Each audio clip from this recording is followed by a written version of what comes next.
खामोश वाकयात में नए आने वाले दोस्तों से गुजारिश है कि चैनल को जरूर सब्सक्राइब करें और बेल आइकन पर जरूर क्लिक करें ताकि हर नई आने वाली वीडियो का नोटिफिकेशन आपको बर वक्त मिल सके। तो चलते हैं आज के एपिसोड की जानिब। कुछ साल बाद पेरिस। जमीन से बहुत ऊंचाई पर 19वें फ्लोर पर एक अपार्टमेंट ऐसा भी था जहां कुछ मिनट पहले जितनी खामोशी से उस बच्चे के जाग जाने के बाद उतना ही शोर। बाबा उठ जाएं अब। शायान कमरे में दाखिल होते ही बेड पर जंप मारते हुए आया। अभी नहीं बेटा, आज छुट्टी है, सो जाओ। शायान को अपने साथ कंफर्टर में खींच लिया था बहरोज ने। नो, जल्दी से उठ जाएं, आज चाचू भी आ रहे हैं, प्लीज। बहरोज की आंखें खुली थी। शायान के चेहरे को देखकर उसने अपने सीने से लगा लिया था। मेरे बच्चे। शायान का उदास चेहरा देखकर बहरोज भी परेशान हुआ था। वो जानता था शायान को ये लाइफस्टाइल देने के बाद भी उसका बेटा अकेला था, बिल्कुल उसकी तरह। एक धोखा जो उसने अपनों को दिया था अब उसे भी दे दिया किसी ने। उसकी गिरफ्त जैसे ही शायान के छोटे से वजूद में शायान की चीख ने उसे उस माजी से बाहर निकाल दिया था। बाबा मुझे सांस नहीं आ रहा। अच्छा अब आ रहा। बहरोज ने उसे गुदगुदी करना शुरू कर दी थी। दोनों बाप बेटे की हंसने की आवाजें पूरे कमरे में गूंज रही थी। तो क्या खाएंगे आज आप ब्रेकफास्ट में शहजादा शायान? जो आप खिला दें बाबा। शायान को कंधे पर उठाए बहरोज रूम से बाहर निकल गया था। वो जैसे ही हॉल में दाखिल हुआ, सब गिनती के जितनी मुलाजिम थे सब एक्टिव हो गए थे। सर क्या लेंगे आप? छोटे साहब के लिए ब्रेकफास्ट तैयार कर दिया गया है। नहीं रहा, आज हम दोनों नाश्ता बनाएंगे। क्यों chef Shayan? Yes chef bro बाबा। Come on. किचन काउंटर पर बैठाए बहरोज ने अप्रॉन से खुद को कवर कर लिया था।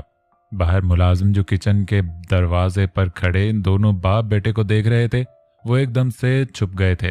बाबा चाचू कब आ रहे? तुमने बुलाया और हम चले आए। एक जानी पहचानी आवाज ने दोनों की तवज्जो हासिल कर ली थी।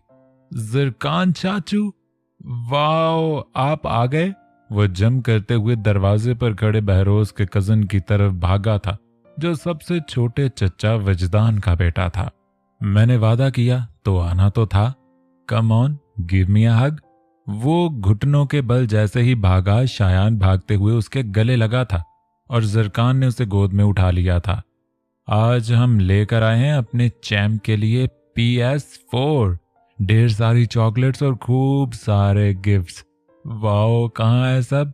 ज़रकान ने जैसे ही इशारा किया तो वो भाग गया था वहां से और उसी वक्त बहरोज ने किचन से बाहर आकर उसे गले से लगाया। बहरोज ने कुछ देर तो उसे गले से लगा कर रखा था। वो जैसे महसूस करना चाहता था अपने सारे खानदान की महक उसमें। और कैसे हो ज़रकान? बड़े हो गए हो, बॉडी भी बना ली है, कोई शादी का सीन बना? बस दुआएं आपकी। आप कैसे हैं? आपके असिस्टेंट को फोन किया तो पता चला आप बीमार हो गए थे, अब ठीक है ना? वो बात करते करते लिविंग रूम में चलकर बैठ गए। सामने ही शायान अपने गिफ्ट्स को ओपन करते हुए इन दोनों को दिखा रहा था। बाबा देखे मुझे सबने गिफ्ट भेजे। ज़रकान चाचू, मिस चांदनी का गिफ्ट नहीं है? इस बार उन्होंने नहीं भेजा। बहरोज ने एकदम से अपने बेटे और फिर ज़रकान को हैरानगी से देखा। वो हर बार तोहफा बेचती थी। मैं नहीं मानता। उसने आहिस्ता आवाज में पूछा। खैर जो आप करके आए थे किसी को भी नहीं भेजना चाहिए था, आप इसके हकदार नहीं।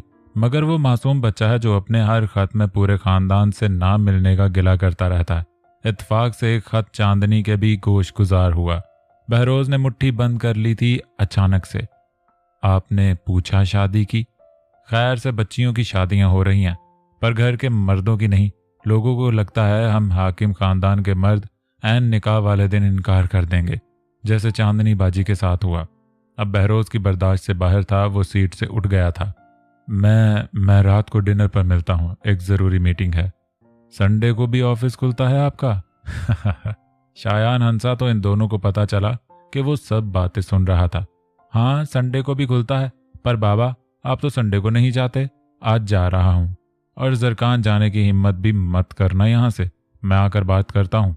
बहरोज भाई मैं कुछ देर में चला जाऊंगा, ताई अम्मी की तबीयत ठीक नहीं, इसलिए यहाँ एक डॉक्टर से मशवरा करने के बाद साथ ले जाऊंगा। अपनी वालदा की बीमारी का सुनकर वो 1 मिनट भी वहां टिक ना पाया था और चला गया था अपने रूम में तैयार होने के लिए। Hey handsome, oh sorry mister workaholic. वो कैबिन में दाखिल हुई तो बिना किसी तकल्लुफ के बहरोज की कुर्सी के पास चली गई थी, जिसका ध्यान उसके लैपटॉप की तरफ था। कीबोर्ड पर टाइपिंग करते उसकी उंगलियों पर जब अपनी उंगलियां रखीं तो उसके होंठ बहरोज के कान की लो को छू रहे थे। व्हाट द हेल नताशा, कितनी बार कहा है अपनी लिमिट में रहा करो। और मेरी लिमिट क्या है बहरोज? बहरोज की शर्ट पर उंगलियां रखते हुए उसने टाई से पकड़कर अपनी जानिब खींचा। मैं तुम्हें ऑफिस में इसलिए बर्दाश्त करता हूं कि तुम एक पोटेंशियल वर्कर हो। अगर ये हद दोबारा पार की तो बाहर निकाल दूंगा कंपनी से। बहरोज, क्या हुआ तुम? बहरोज का बेरुखा रवैया देखकर वो शॉक हुई। बस जाओ यहां से। पर आउट। वो जैसे ही बाहर गई उसने अपनी फाइल को भी गुस्से से फेंक दिया था। औरत साथ बस यही कर सकती, मर्दों को यूज कर सकती, शादी तक ले जा सकती और फिर आगे चलकर वही झूठ, धोखा, विल फरेब। उसने डरार से सिगार पैक निकाला था। आज के दिन वो अपने बेटे के साथ गुजारता था, पर आज बहुत दिन के बाद वो नाम सुन रहा था, चांदनी। उस नाम पर जाने वो कितनी बार खुद को मलामत कर चुका। उस लड़की का रोता हुआ चेहरा इन 4 सालों में एक बार भी नहीं धुंधलाया था उसके जहन से। पर अब उसे नफरत हो चुकी थी लड़की जात से, मोहब्बत से, शादी से। ये पाकीज़ा रिश्ता अब एक दाग बनकर रह गया था उसकी याददाश्त में। राबिया के धोखे ने उसे वो बना दिया था जो वो कभी बनने की सोच भी नहीं सकता था। बहरोज भाई, मुझे जाना होगा ताई अम्मी को। Shit, I am sorry. क्या हुआ है माँ को? मुझे बताने से मना किया गया था। मैं आपको कुछ नहीं बता सकता। खाने की मेज से उठकर जाने को था जब शायान ने उसका हाथ पकड़ लिया। आप मुझे तो बता सकते हैं दादू को क्या हुआ? प्लीज। बेटा परेशान नहीं हो, मामूली सा हार्ट अटैक हुआ है। बहरोज भाई, आपको फिक्र करने की जरूरत नहीं। 4 साल पहले जिस तरह ठुकरा कर आए थे अब भी वैसे ही नजरें बंद कर ली। हम समझ जाएंगे। पर बहरोज ने आंखें फेर ली थी। वो जानता था अब जो जरकान कहेगा उससे बर्दाश्त नहीं होगा। पर आपकी माँ आपका रास्ता तकती रहती हैं। इतनी बीमार हो गई हैं कि हमने तो उम्मीद ही छोड़। बस जरकान, बस। मैं और शायान भी साथ चल रहे हैं। अब कोई और बात मत करना प्लीज। वो जल्दी से उठकर रूम में चला गया था। वाह चाचू, बाबा साथ चल रहे हैं। मैं भी जा रहा हूं पाकिस्तान। हाँ, बस पैकिंग शुरू करो जाकर। मैं नेनी को भेजता हूं आपके रूम में। जरकान बहरोज के पाकिस्तान आने की खबर हवेली देने के लिए अपने वालिद को फोन मिला चुका था। बहरोज, मेरे बच्चे, वो हवेली दाखिल होते हैं सबसे नजर चुराए अंदर दाखिल होने लगा था जब दादाजी ने उसे ललकारते हुए रोका। बहरोज हाकिम, वहीं उसी जगह रुक जाओ। तुम्हें यहाँ आने की इजाजत नहीं है। वापस पलट जाओ। मगर हम बहुत दूर से आए हैं बड़े दादाजी, थक चुके हैं, आराम तो करने दें। शायान जो बहरोज के पीछे छुपा हुआ था वो एकदम से सामने खड़ा हो गया, महराज हाकिम के। दादाजी के गुस्से से ज्यादा तो उस बच्चे की मौजूदगी ने सबको हैरान कर दिया। वट्टा शाहनवाज एकदम से उठ गए और उनके साथ दादी भी। सब उस छोटे बहरोज को देखकर जैसे अपना गुस्सा भूल गए हों। दादी जी जैसे ही उसकी तरफ बढ़ने लगी, महराज साहब ने रोक दिया, जिस पर दादी का गुस्सा भी देखने को मिला। महराज साहब, मुझे रोकिएगा मत। और वो शायान के पास चली गई थी। अब मैं झुककर तुम्हें गले नहीं लगा सकती। क्यों ना हम अंदर लिविंग रूम में चलकर बैठकर बात करें। मेरे बाबा भी साथ आएंगे मेरे। बुला लो बाबा को भी। कम बाबा। और वो हाथ पकड़कर अंदर ले आया था, जैसे उसकी माँ हाथ पकड़कर बहरोज हाकिम को बाहर ले गई थी। 1 मिनट बेटा, आप बड़ी दादी के साथ जाओ, मैं अभी आया। पर बाबा, ये मुझे खड़ूस लग रहे हैं। अगर ज्यादा डांटा तो मुझे आवाज दे देना। शायान ने आवाज तो आहिस्ता की पर सुनाई सबको दिया था। महराज हाकिम ने इस पिद्दे से बच्चे को आंखें दिखाई थी। महराज साहब, बच्चे को मत डराएं। और दादी आंखें निकाले उसे लिविंग रूम में ले गई। सब लोग ही उनके पीछे चले गए सिवाय शाहनवाज और महराज साहब के। दादाजी, मैं बस माँ को देखने, उनसे मिलने आया हूँ। मुझे एक बार उनसे मिलने दें, मैं वापस चला जाऊंगा। याद आ गई? क्या कह कर गए थे बरखुरदार कि मैं मर नहीं जाऊंगा, पैसा दौलत बिजनेस सब कुछ है। अगर है तो माँ भी खरीद लेनी थी और बाकी सब रिश्ते भी। शाहनवाज समझा देना अपने बेटे को, अपनी माँ से मिले और जाए यहाँ से। और एक बात, चांदनी के सामने आने का सोचे भी मत। मैंने अगर इसकी वजह से उसे तकलीफ में देखा तो मुझसे बुरा कोई नहीं होगा। और वो चले गए थे वहां से। शाहनवाज ने एक नज़र अपने बेटे को देखा था, जबकि बार बार उनकी नज़रें लिविंग रूम में बैठे बेटे के बेटे पर जा रही थी, जो बारी बारी सबसे मिल रहा था। और ऐसे मिल रहा था जैसे ये पहली मुलाकात ना हो। तुम्हारी माँ ऊपर कमरे में है। अब आपने झूठ बोला ना कि दवाई खा ली तो मैं खूब डांटूंगी, आपको सजा भी दूंगी। हंसते हुए ज़ैनब साहिबा को खांसी आने लगी और चांदनी ने जल्दी से पानी का गिलास आगे किया। उसी वक्त उनकी नजर पीछे खड़े बहरोज पर पड़ी। श्श, आप खामोश रहेंगी मिसेस शाहनवाज, एकदम चुप। पर बेटा, नहीं, पीछे क्या? मैं डरने वाली नहीं हूं। अब चुप होकर लेट जाएं। कसम से 5 साल की बच्ची लग रही हैं। और वो कंफर्टर देकर ट्रे उठाए जैसे ही पलटी थी, जब बहरोज से टकराई तो उस ट्रे को गिरने से पहले थाम लिया था और दूसरे हाथ से चांदनी की वेस्ट पर हाथ रखे उसे। आप? वो एक नज़र देखते ही नजरें चुरा गई थी। उसने निगाहें जैसे ही फेरी, बहरोज को एक अलग ही गुस्सा आया था। उसकी गिरफ्त चांदनी की वेस्ट पर जैसे ही मजबूत हुई, चांदनी ने एहतजाजन उसकी आंखों में देखा। निगाहों की तकरार पर वो पुराना एहसास एक पल को जागा था। बहरोज हाकिम, जो उसकी पहली मोहब्बत था, और इतने सालों के बाद अपने सामने उसी जोबन में देखकर जैसे पुराने जख्म ताज़ा हुए। लीव मी, छोड़िए। और जबरदस्ती वो खुद को छुड़वा कर वहां से चली गई थी। ज़ैनब बेगम ने जैसे ही गला साफ करके बहरोज की तवज्जो हासिल की, वो एकदम से स्ट्रेट खड़ा हो गया। बौखला गया था वो। कभी वो उस खुले दरवाजे को देख रहा था जहां से वो लड़की गई, तो कभी अपने खुले हाथों को जिनकी गिरफ्त में थी कुछ लम्हे पहले वो लड़की। माँ, ओ माँ, याद है? आ गए? मुझे लगा था मेरे जनाजे पर। अल्लाह ना करे प्लीज। वो वालदा के गले लग गया था और जैसे गले लगा था उसकी आंखें भीग चुकी थीं। गुजरे हुए 4 सालों ने एक तूफान बर्पा कर दिया था। वो और जोर से माँ की आगोश में रो दिया था। बहरोज, क्या हुआ है बच्चे तुम? ज़ैनब बेगम ने जब बहरोज के चेहरे को हाथों में लिया तो आंखों में गजब की वीरानी थी। बहरोज बेटा, तुम मुझे डरा रहे हो। कहाँ है वो लड़की? तंग करती है तुम्हें? बताओ, मैं उसकी क्लास। वो साथ नहीं आई माँ, हम अलहदा हो चुके हैं। उसने सर झुका लिया था। क्यों छिन गई होंठों से दुआ? होंठों से दुआ? क्यों हाल मेरा पूछे ना खुदा, पूछे ना खुदा।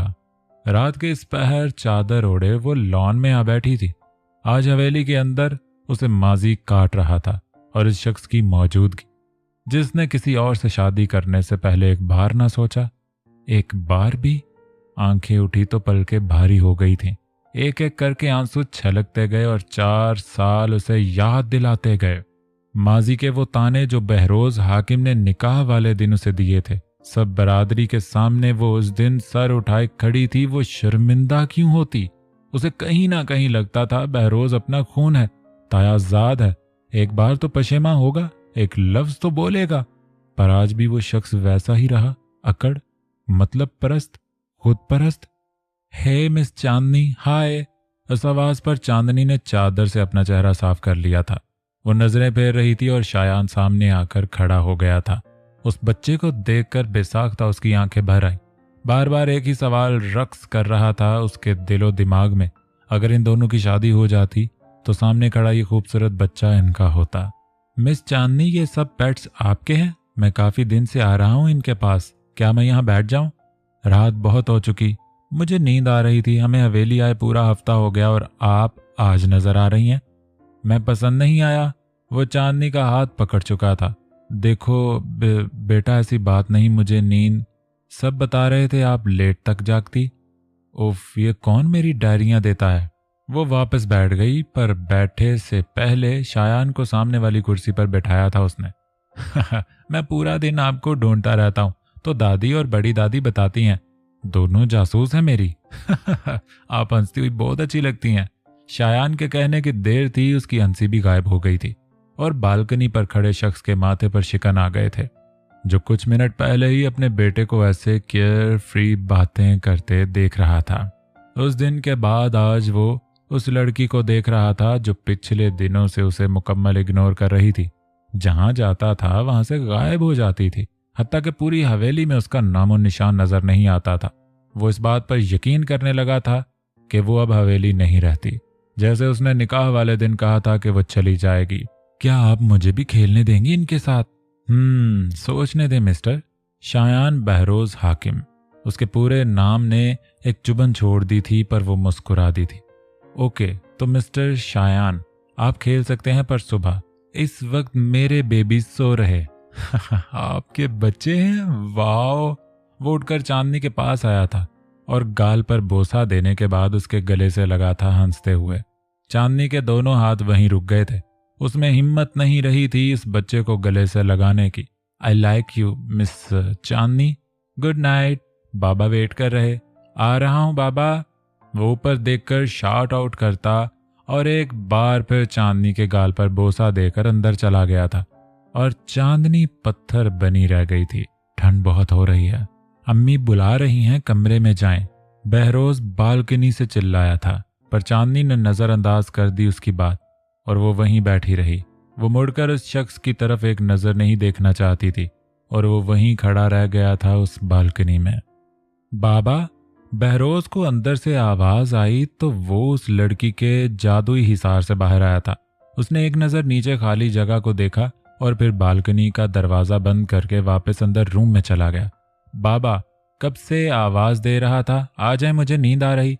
अच्छा, जब मैं बुला रहा था तब तो नीचे भाग गए थे, तब मैं सो रहा था मिस्टर।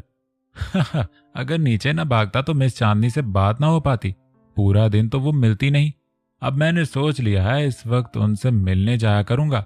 वो चलते हुए बिस्तर पर बैठ गया था, बहरोज को हैरान छोड़कर। बहरोज जैसे ही बिस्तर पर लेटा, शायान उसके सीने पर सर रखकर लेट गया था। बाबा। साइड लैंप ऑन करके शायान के माथे पर बोसा दिए वो आंखें बंद कर चुका था। शायान की आदत थी सोने से पहले ऐसे ही 1000 तरह की सवाल पूछता था, इसलिए ये कोई नई बात नहीं थी। वो हंसकर जवाब देता था। इन दोनों में रिश्ता दोस्तों जैसा बन चुका था। बाबा, मिस चांदनी तो आपकी कजन है, आपने उनसे शादी क्यों नहीं की?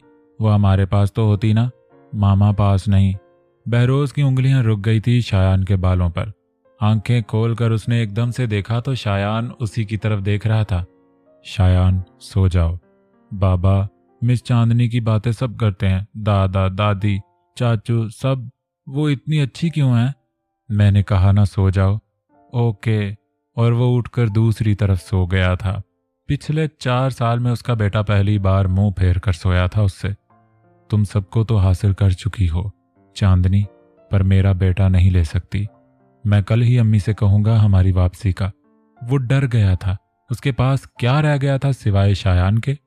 पिछले 1 हफ्ते से जिस तरह उसके साथ सलूक हो रहा था, सब बुलाते भी तो मोहस खाने के लिए, किसी चीज का पूछने के लिए दादी और उसकी माँ के अलावा सभी जरूरत की बात करते थे।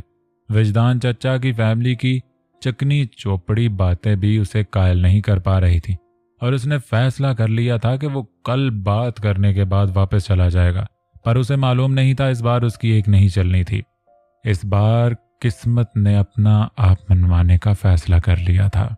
शमीम बेगम, प्लीज महराज बहरोज अगर इस बार वापस चला गया तो जैनब भी मर जाएगी। अगर बहू का नहीं सोचना तो शाहजेब की आखिरी ख्वाहिश का ही पास रख लें, चांदनी की शादी बहरोज से करवा कर। बेगम, दिमाग तो ठीक है? वो शादीशुदा है, एक बच्चे का बाप है। हमारी बेटी कंवारी है, हम क्यों किसी शादीशुदा से करवाएं? कभी नहीं। चांदनी को कल लड़के वाले देखने आ रहे हैं। क्या? कुछ दिन पहले तो सफवान की बात कर रहे थे आप। सफवान ने मना कर दिया। उसे लगता है कि चांदनी कभी भी बहरोज को भुला नहीं पाएगी और वो बोझ नहीं बनना चाहता चांदनी पर। या अल्लाह, अगर ये सच है, अगर चांदनी को बहरोज से मोहब्बत रही तो ये और भी अच्छा है। महराज, हम चांदनी की शादी। बस बेगम, एक और लफ्ज नहीं। वो लड़का जिसने हम सबको ठुकरा दिया था एक लड़की के लिए जिसने उससे शादी की, हमें छोड़ा। अब जब वापस आया तो एक बार फिर अपनी बीवी से अलहदगी की वजह बताई और कोई जवाब नहीं था शौहर की बातों का शमीम बेगम के पास। वो खामोश होकर बिस्तर पर बैठ गई थी। कुछ देर बाद जैसे ही महराज साहब सोए तो वो दबे पांव कमरे से बाहर निकल गई और किचन की तरफ बढ़ी। जहां उनकी दोनों बहू जैनब और फरहीन पहले ही इंतजार कर रही थी उनका। क्या बात है माँ, इतनी तैयारियां किस बात की हो रही हैं? बाहर जाते जाते वो किचन में दाखिल हुआ था। कुछ नहीं, बस कुछ मेहमान आ रहे। बहरोज बेटा, तुम बाकी सबको तो शॉपिंग पर ले जा रहे, चांदनी को भी ले जाओ, उसका दिल भी बहल जाएगा। फरहीन चच्ची, गाड़ी फुल हो गई है। बैक सीट पर मिशल, सुंदस और रानिया हैं, फ्रंट पर शायान तो फिर सही। वो जल्दी से एक्सक्यूज करके जाने लगा था जब दादी किचन में आई थी। वो लोग आ गए हैं, बस जल्दी से चांदनी को तैयार करके ले आना। लड़का बहुत अच्छा है, हमारी चांदनी को बहुत पसंद आएगा। दादी बहरोज के चेहरे पर प्यार दिए चली गई थी। मुझे भी वो लड़का बहुत पसंद आया। सफवान की यूनिवर्सिटी में टॉप किया था उसने, खूबसूरत भी है। फरहीन और जैनब बेगम बातें करने लगी तो बहरोज वहां से बाहर आ गया था। कुछ देर में जब वो जाने लगे तो सीढ़ियों से उतर कर आने वाली वो लड़की किसी और के लिए सजी संवरी थी। ये बात बहरोज को बहुत नागजीर गुजरी और वो उसे देखता रह गया। उसे अच्छा नहीं लगा था चांदनी का यूं सच कर सामने आना। किचन से ट्रे लेकर वो जैसे ही गेस्ट के सामने झुकी, बहरोज तैश में घर से बाहर निकला था। बाबा जल्दी से चले ना, हम लेट हो रहे। बहरोज चलें अब, मिशेल ने बहुत प्यार से कहा तो बहरोज शायान के सामने झुका था। तुम तो बेस्ट फ्रेंड मानते हो मिस चांदनी को, अब शॉपिंग पर जाने का नहीं कहोगे? बहरोज की आवाज बस शायान को सुनाई दी थी। पर बाबा आपने कहा था हम, तुम्हें डिसाइड करना है चैंप, जल्दी से। और वो तेज स्पीड से अंदर भागा था। मिस चांदनी चले हमारे साथ शॉपिंग पर। पर बेटा अभी गेस्ट। प्लीज मिस चांदनी। शायान ने जैसे ही उसके हाथ पकड़ के खींचना शुरू किया, चांदनी माजरत करके लिविंग रूम से बाहर आ गई और शायान उसे गाड़ी तक ले आया। शायान बेटा, चांदनी की जगह नहीं है, जगह फुल है, मिशेल ने गुस्से से कहा। बाबा आप तो स्टार्ट करें और आप बैठे यहाँ मिस चांदनी। पर शायान बेटा, अंदर मेहमान है, मेरे बेटे से ज्यादा अहम कोई नहीं, बहरोज ने ऊंची आवाज में कहा तो शायान ने भी मासूम सा मुंह बना लिया था।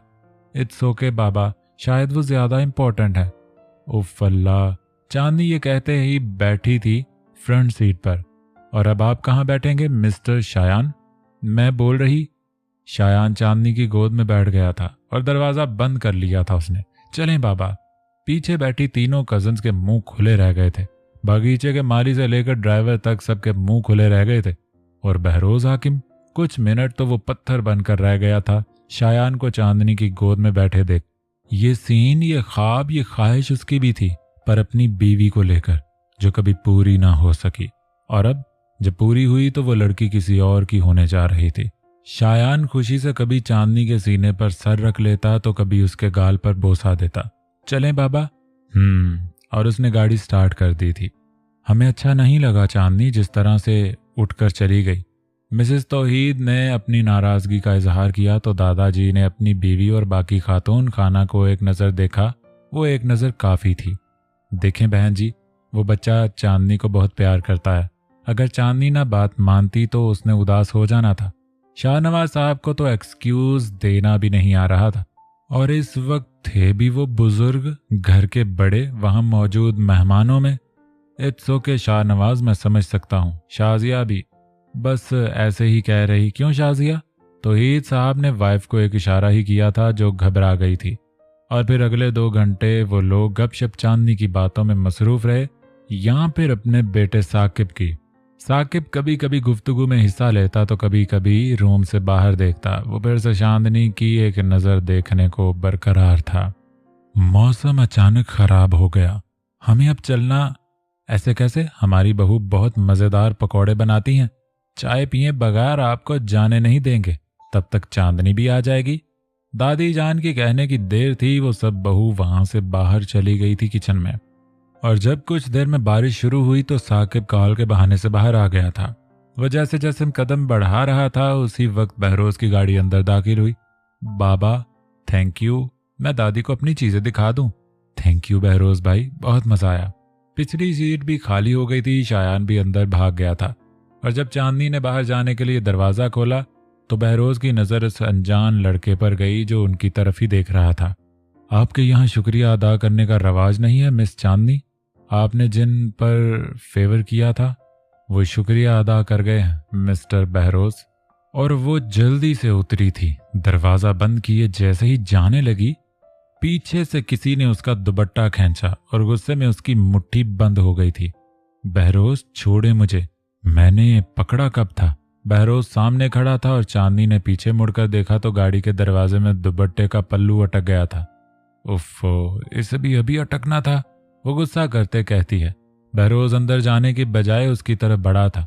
वो दोनों मुकम्मल भीग चले थे और जब बहरोज के बाजू उसके बाजू से टकराए, उसके हाथों तक पहुंचा था, उसने कपड़े को खींचने की कोशिश की थी। वो इतनी शॉक हुई थी, एक तो बारिश ने उसे भिगो दिया था, ऊपर से बहरोज का वजूद उसकी बैग से जैसे ही टकराया वो सीधी खड़ी हुई थी। उसने मुड़कर जैसे ही देखा, बहरोज की नजर उस पर थी और हाथ अभी भी कोशिश कर रहे थे दुपट्टा खींचने की। यूं ही बरस बरस काली घटा बरसे, हम यार भीग जाएं इस चाहत की बारिश में। हो गया, खुद को कवर करो और आज के बाद इस तरह के ट्रांसपेरेंट कपड़े पहनकर बाहर जाते ना देखो, बहरोज ने गुस्से से कहा था और दुपट्टे को उसके सर पर रख दिया था। जैसे मुझे तो इल्हाम हुआ हो ना बारिश होगी, उसने और गुस्से से कहा था। बहरोज ने खुद को उसके सामने खड़ा कर लिया था और एकदम से अपना कोट उतार कर उसके कंधे पर रख दिया था। जाओ अंदर, सीधा कमरे में जाना, रोब डालते हुए उसने जैसे ही कहा, चांदनी पांव पटक कर अंदर जाने लगी थी जब बहरोज ने बाजू से पकड़कर वापस पीछे खींचा था और गाड़ी के साथ पिन कर दिया था। बहरोज, श्श। चांदनी को तो शौक पर शौक मिल रहे थे। वो जो शख्स उसे देखना पसंद नहीं करता था, अब वो उसे बार बार ऐसे खींच रहा था, रोब डाल रहा था जैसे उसकी मलकियत हो। मेरी खुली खुली लटों को सुलझाए तू अपनी उंगलियों से, मैं तो हूं इसी ख्वाहिश में। अभी कोट के बटन बंद करो और फिर अंदर जाओ। आप एक सीन बनाकर पेश कर रहे हैं, सब देख रहे हैं, माली, चाचा, ड्राइवर अंकल सब। और अब तो किचन की खिड़की भी खुली नजर आ रही। वो खुद में बड़बड़ाई जा रही थी। ओके, मैं ही बंद कर देता हूं। और मिड बटन बंद करके वो पीछे हो गया था। इस वक्त सिर्फ चांदनी का ही मुंह शौक से खुला नहीं था। वो जो घर की खातून छुप छुप कर देख रही थी, सब शॉक्ड खड़ी रह गई थी। अगर उनकी शादी हो जाती तो पूरे खानदान का हॉट कपल यही होता। दादी, ओ शिट, सॉरी। और दोनों कजन्स भाग गई थी वहां से। बहरोज अंदर चला गया था, पर साकिब के पास से गुजरते हुए एक अलग ही मुस्कुराहट सजा ली थी उसने चेहरे पर, और साकिब एक नजर चांदनी को देखकर वापस अंदर चला गया था। चले मॉम डैड, पर बेटा अभी रिश्ते की बात, जब वो दोनों इतने करीब हैं तो इन दोनों की शादी करवाएं प्लीज, किसी की जिंदगी खराब मत कीजिए। चलें, साकिब दादाजी को कहते हुए वहां से चला गया था। मुझे आपसे ये उम्मीद नहीं थी चांदनी। वो शख्स जिसने आपको खानदान माशरे में बदनाम कर दिया, जिसकी वजह से आपका किरदार मशकूक हुआ, आपने उसे अपने इतना करीब आने दिया जो आपके काबिल ना था। साकिब इतनी ऊंची आवाज में चांदनी को कहते हुए चला गया था। बहरोज हाकिम जो कुछ सीढ़ियां ही चढ़ा था, वो गुस्से से वापस जाने लगा था उस लड़के के पास जब जैनब ने उसका हाथ पकड़ लिया। आज के दिन बहुत तमाशा कर लिया बहरोज, अब कमरे में जाओ। पर माँ, मैंने किया क्या? कमरे में जाओ अभी। और बहरोज एक नजर चांदनी को देखकर ऊपर चला गया था। हमें नहीं मालूम साकिब क्या बात कर रहा। दादाजी, इसकी बदतमीजी की मैं माफी मांगता हूँ। हम रिश्ते के लिए फिर आएंगे, हमें थोड़ा वक्त दीजिए। साकिब के माँ बाप चले गए थे और किसी की नजरों की तपिश बर्दाश्त करने की हिम्मत न थी चांदनी में। वो भी आंखें साफ करती रूम की तरफ भाग गई थी। किसी अनजान के मुंह से वो बातें सुनकर पिछले 4 साल की वो कहानी मंजर पर आ गई थी।